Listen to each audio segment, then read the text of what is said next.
Shri Venkateswara gold తాకట్టులో ఉన్న మీ బంగారాన్ని విడిపించి కొనబడును.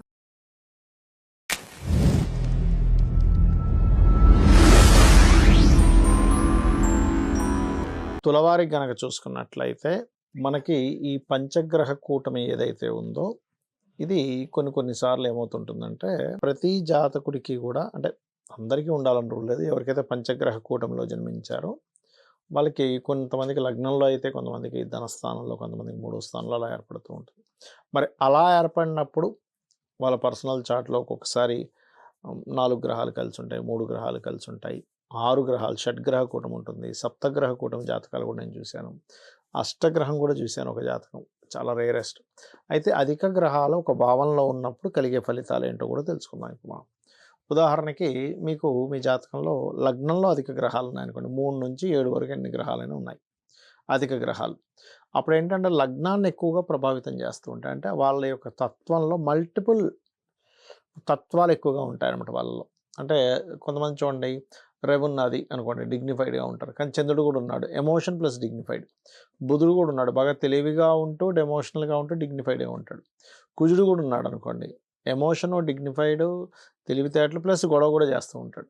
ఇట్లా మల్టిపుల్గా ఉండేటువంటి తత్వాలు వాళ్ళకు వస్తాయని మనం అర్థం చేసుకోవాలి అధిక గ్రహాలు కనుక లగ్నంలో ఉంటాయి. లగ్నం అనేది ఏంటంటే మనకి జన్మించినప్పుడు సూర్యుడి యొక్క గమనాన్ని బట్టి సూర్యుడు ఎక్కడున్నాడు, మనం పుట్టిన సమయానికి సూర్యుడికి ఎన్ని డిగ్రీల్లో అది పడింది అనే దాన్ని బట్టి లగ్నం ఏర్పడుతుంది. ఎవ్రీ 2 అవర్స్కి ఒకసారి లగ్నం మారిపోతూ ఉంటుంది. రైట్. ఇక రెండవ స్థానంలో ధనస్థానంలో ఉన్నదనుకోండి, ఈ చతుర్గ్రహ కూటమి కానీ పంచగ్రహ కూటమి కానీ ఎన్ని అధిక గ్రహాలు ఉన్నాయి, అప్పుడు మీరు ఏం చెప్పొచ్చు అంటే అది 2 రకాలుగా ఉంటుంది. ఒకటి మల్టిపుల్ ప్లానెట్స్ ఒకే రాశిలో మీకు రకరకాల దీంట్లో ఉన్నది. అంటే ఏంటి, మల్టిపుల్ ప్లానెట్స్ ఒక్కోసారి 2 గ్రహాలు కూడా శత్రువులు అయ్యాయి అనుకోండి, ధనపరంగా గొడవలు కూడా అవుతూ ఉంటాయి. గొడవలు ఘర్షణలు అయ్యి గొడవల మూలంగా ధనం వచ్చే యోగం ఉంటుంది. కానీ అలా కాకుండా మంచి గ్రహాలు ఉన్నాయి రెండవ స్థానంలో, అధిక మార్గాలు అంటే మల్టిపుల్ ధనయోగ అంటారు దాన్ని. అంటే ఒకటే మార్గం కాకుండా 2-3 మార్గాల ద్వారా ధనయోగం వచ్చే కాంబినేషన్ అంటారు దాన్ని. ఇక మూడో స్థానంలో అధిక గ్రహాలు ఉన్నాయనుకోండి, వాళ్ళు ఒక ప్లేస్లో ఉంటే సెట్ కాదు, వాళ్ళకి ఒక ప్లేస్ మారుతుండాలి.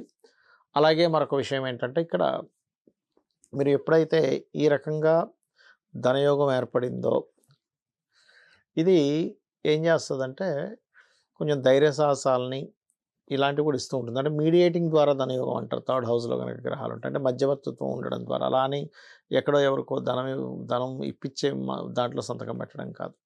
ఇక 4వ స్థానంలో గ్రహాలు ఉన్నాయనుకోండి ఉదాహరణకి, అప్పుడు ఏంటంటే పర్టికులర్గా చతుర్థ భావము అనేటువంటిది మీరు చూసుకున్నట్లయితే అసర్ట్స్ అండ్ రకరకాల విద్యలు అభ్యసించడము, చాలా విషయాలు నేర్చుకోవడం లాంటివి ఇస్తూ ఉంటుంది. ఇక పంచమంలో అధిక గ్రహాలు ఉన్నాయి, సంతాన యోగము. అయితే ఇక్కడ ఏంటంటే ఇప్పుడు మీరు అర్థం చేసుకోవాల్సింది, ఏ భావంలో ఇప్పుడు 4 అనుకున్నా 5 అనుకున్నా అక్కడ ఉండే ప్లానెట్స్ ఏంటి 2 కూడా ఘర్షణ ఇచ్చేటువంటివి అన్నప్పుడు ఏమవుతుంది, 4లో అధిక గ్రహాలు ఉన్నాయండి, చాలా ప్రాపర్టీస్ ఉంటాయి, కానీ ఆ ప్రాపర్టీస్ అన్నీ గొడవల్లో ఉంటూ ఉంటాయి. 5లో గ్రహాలు ఉన్నాయి ఎక్కువగా, చాలా రకరకాల థింకింగ్ ప్యాటర్న్స్, క్రియేటివ్గా ఆలోచించడము, అండ్ సంతానం కూడా చక్కగా అధిక సంతానం ఉంటుంది. కానీ అక్కడ మళ్ళీ పాపగ్రహాలు అంటే ఉదాహరణకి బుధుడు కుజుడు, శని కుజ లేకపోతే కుజుడు రాహు ఇలా ఉన్నాడు అనుకోండి, అప్పుడు ఏం జరుగుతుందంటే చాలామంది సంతానం ఉన్నారు కానీ వాళ్ళ మధ్యన గొడవలు ఉన్నాయి, చాలా ఎఫైర్స్ ఉన్నాయి కానీ వాటి వల్లే గొడవలు ఎక్కువయ్యాయి అని కూడా చెప్పొచ్చు మనం. 6లో ఇప్పుడు ఇంకోటి ఏంటి, పంచమంలో అధిక గ్రహాలు ఉంటాయి కూడా మీరు చక్కగా రుణ విముక్తి యోగము అంటారు దాన్ని. ఇప్పుడు 6లో అధిక గ్రహాలు ఉన్నాయనుకోండి, శత్రువులు ఎక్కువగానే ఉంటారు డైలీ లైఫ్లో. అంటే ఆ జాతకుడు పరాక్రమంగా ఉంటాడు, స్పోర్ట్స్ రంగాల్లో బాగా కలిసి వస్తుంది ఆ వ్యక్తికి, శత్రువుపై జయం కూడా ఉంటుందని చెప్పొచ్చు. అయితే 6లో ఉన్నప్పుడు మాత్రం కాస్త కుజుడు, రవి, శని ఇలాంటి గ్రహాలకి ఇంకా బాగా యోగిస్తుంది, రాహు ఇలాంటివి. ఇక సప్తమంలో అధిక గ్రహాలు ఉన్నప్పుడు వెంటనే సప్తమంలో ఎక్కువ గ్రహాలు ఉన్నాయండి, మీకు ఎక్కువ మంది లైఫ్ పార్ట్నర్స్ ఉంటారు అనకూడదు. ఇక్కడ ఏంటంటే 12వ స్థానం కూడా పాడవ్వాలి, సప్తమం పాడవ్వాలి, అప్పుడే మనం సెకండ్ మ్యారేజ్ అవుద్ది, 3rd మ్యారేజ్ అవుద్ది అని చెప్పొచ్చు. కాకపోతే ఏంటంటే సప్తమంలో అధిక గ్రహాలు ఉన్నందుకు సామాజికంగా ఎక్కువగా కనెక్టివిటీతో ఉంటాడని చెప్పొచ్చు. అదేవిధంగా బోల్డ్ అనే సంబంధాలు వచ్చాయండి మీకు వివాహం సమయంలో అనేటువంటిది కూడా మనం ప్రిడిక్ట్ చేయొచ్చు అక్కడ. అష్టమంలో అధిక గ్రహాలు ఉన్నప్పుడు మాత్రం కాస్త రీసెర్చ్ ఓరియంటెడ్ ఉంటారు, కానీ కొంచెం సీక్రెసీ కూడా మెయింటైన్ చేస్తుంటారు. అలాగే వాళ్ళు ఏం చేసినా సరే డయాగ్నాటిక్ చేసేది, పిహెచ్డీస్ చేయడము, సీక్రెసీ ఇట్లాంటి వాటి ద్వారా కూడా డెవలప్ అవుతారు వాళ్ళు.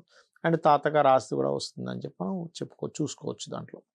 అలాగే 9వ స్థానంలో అధిక గ్రహాలు ఉన్నప్పుడు ఏంటంటే హైయర్ ఎడ్యుకేషన్‌లో చాలామంది చూడండి 2, 3 రకాల పీహెచ్‌డీ చేశాము. నేను ఒకతన్నయితే చూసి దాదాపుగా 18 పీహెచ్‌డీలు చేశాడు. అలా ఏంటంటే నైన్త్ హౌస్ అనేటువంటిది ఫాదర్ హౌసు, బ్యాంకింగ్ కాబట్టి కొంచెం బ్యాంకింగ్ సెక్టార్స్‌లో బాగా రాణించడము, గురుత్వ లక్షణాలు అధికంగా ఉండడము, టీచింగ్ అండ్ ట్రైనింగ్ రంగాల్లో బాగా కలిసి రావడం అనేటువంటిది జరుగుతూ ఉంటుంది. ఈ దశమంలో అధిక గ్రహాలుంటే వాళ్ళు వర్కాహోలిక్ ఉంటారు. అంటే మీరు ఎప్పుడూ ఏదో పని చేయాలి. పని లేకుండా మీరు ఉండలేరు గుర్తుపెట్టుకోండి. అదేవిధంగా మల్టిపుల్ వర్క్స్ కూడా చేయడం లాంటివి జరుగుతూ ఉంటాయి. ఇక లాభంలో అధిక గ్రహాలు గనక మీకున్నట్లయితే లాభస్థానము అనేటువంటిది అన్ని రకాల లాభాలు ఇస్తుంది. అందులో ఎటువంటి డౌట్ లేదు. కానీ శుక్రుడు మాత్రం ఎట్టి పరిస్థితుల్లో లాభస్థానంలో ఉండకూడదు. ఇది ప్రధానంగా గుర్తుపెట్టుకోండి. ఎందుకంటే లాభంలో ఏ గ్రహమైనా యోగిస్తుంది కానీ శుక్రుడు యోగించడు. అదేం జరుగుతుంది అంటే శుక్రుడు గనక లాభంలో ఉంటే వివాహ జీవితం విషయంలో ఇబ్బంది ఇస్తూ ఉంటుంది. ఇక 12వ స్థానంలో అధిక గ్రహాలు అనేటువంటివి మంచి గ్రహాలు గనక ఉంటే తండ్రి గారి ఆస్తి బ్రహ్మాండంగా మీకు కలిసి రావడం జరుగుతుంది.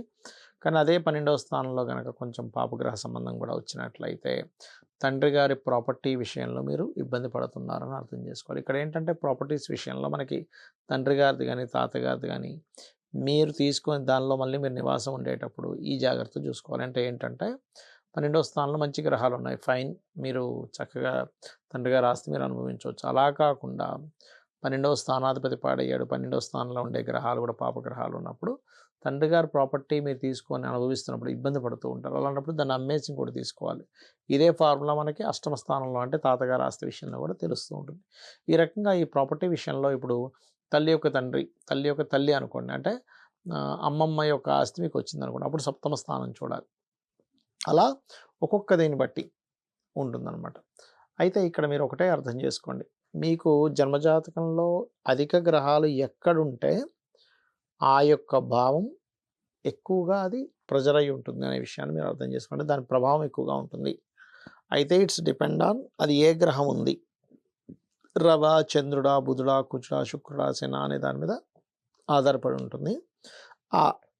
ఏ భావంలో అయితే అధిక గ్రహాలు ఉన్నాయో ఆ భావ అధిపతి కూడా బాగుండాలి. సరే ఇవేమీ తెలియదు నాకు, అసలు జన్మజాతకమే తెలియదు అన్నప్పుడు లలిత సహస్రనామాల్లో కొన్ని ఇంప్రూవ్మెంట్స్ చేసుకోవడానికి కొన్ని నామాలు ఉంటాయి. ఇప్పుడు ఫైనాన్షియల్ అనుకోండి, ఓం సంపత్కరీ సమారూఢ సింధుర వ్రజ సేవితాయ నమః, లేదా ఓం ధర్మాధ్యక్ష ధనాధ్యక్ష ధనధాన్య వివర్ధినే నమః. మరియు అదేవిధంగా అప్పులు తీరాలి, ఓం అపర్ణాయ నమః. లేదా కొంతమందికి వివాహం అవ్వట్లేదు, ఓం కామేశబద్ధ మాంగళ్య సూత్ర శోభిత కందరాయ నమః. వివాహం అయింది కానీ ఇబ్బంది వస్తుందండి, గొడవలు అవుతున్నాయి, ఓం శివకామేశ్వరాంకస్తా శివ స్వాధీన వల్లభాయ నమః. అలా కాదు, ఎంజాయ్మెంట్ లేదు, ఓం ఇంద్రగోప పరిక్షిప్త స్మరతో నాపచింకికాయ నమః.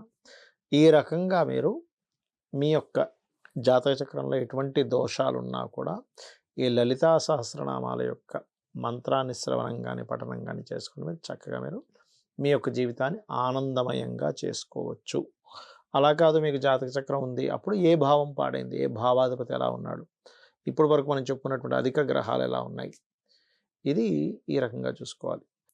మీకు ఇంతకాలము 4వ స్థానంలో గ్రహాలు ఉంటూ జనవరి మాసంలో ఫిబ్రవరి సెకండ్ హాఫ్ నుంచి స్లోగా 4 నుంచి 5వ స్థానంలో గ్రహాలన్నీ వెళ్తాయి, పంచగ్రహ కూడం ఏర్పడుతుంది. అలాగే 6వ స్థానంలో శని, మరియు భాగ్యంలో గురువు, లాభంలో కేతు ఉన్నాడు. దీనివల్ల కలిగేటువంటి ఫలితాలు ఏమిటి అని చెప్పి చూసుకున్నట్లయితే ధనపరమైనటువంటి విషయంలో అనుకూలత ఉంటుంది, అందులో ఎటువంటి సందేహం లేదు. మరియు ధనపరమైనటువంటి ఇన్వెస్ట్మెంట్స్, అదేవిధంగా మీ యొక్క సిబ్లింగ్ వరుస వాళ్ళు ఎవరినైనా విదేశాలకు పంపించాలనే ప్రయత్నం చేయడం, లేకపోతే మీరు విదేశాల్లో ఉంటే సిబ్లింగ్స్ని తీసుకోవడం కూడా జరుగుతూ ఉంటుంది ఈ టైంలో. అయితే మీరు ఎటువంటి ప్రాపర్టీస్ తీసుకున్నా కూడా ఆల్మోస్ట్ ఫిబ్రవరి 10th లోపలే తీసేసుకోండి. ఫిబ్రవరి 10th దాటిందంటే మరలా కొన్ని విషయాలు మారుతూ ఉంటాయి. సంతానం కోసం చేసే ప్రయత్నం విషయంలో లబ్ధి ఉంది, కాకపోతే కొంచెం 1-2 సార్లు కొన్ని సార్లు చూడండి, కొంతమందికి మిస్క్యారేజ్ చూడండి, ఇలాంటివి అవుతుంటాయి. అలాంటివి అయ్యి ముందుకు కదులుతుంది. 6లో ఉన్నటువంటి శని ఒక రకంగా చెప్పాలంటే కర్మప్రదాత కాబట్టి మనం చేసే నిత్య కర్మాది సంబంధించిన వాటి మూలంగా మన భవిష్యత్తు అనేటువంటిది బలంగా ఉంది. ఇక ఇష్టపడి వివాహం చేసుకోవాలనే ప్రయత్నం కూడా కొంతవరకు మీకు ఫలిస్తుంది, అందులో ఎటువంటి సందేహం లేదు. అదేవిధంగా ఈ 9లో గురువు ఉన్నందుకు సర్వసాధారణంగా మీ యొక్క లగ్నానికి గురువు పాపి కాబట్టి కొంచెం గురువులతో తెలియని చిన్న మిస్అండర్స్టాండింగ్స్ వచ్చే ఛాన్సెస్ ఉన్నాయి. ఇక మీరు నిత్యము చేయవలసినటువంటి దేవత ఆరాధన కాళికా అమ్మవారి ఆరాధన కానీ పంచముఖ హనుమాన్ ఆరాధన కానీ ఎక్కువగా చేయండి. మీకు అన్ని విధాలా బాగుంటుంది. మరియు గోవులకి కాస్త క్యారెట్స్, బెల్లము ఇటువంటివి కాస్త ఎక్కువగా తినిపిస్తూ ఉండండి. చేస్తున్నట్లయితే అన్ని విధాలా మీకు బాగుంటుంది. శ్రీమాత్రే నమః.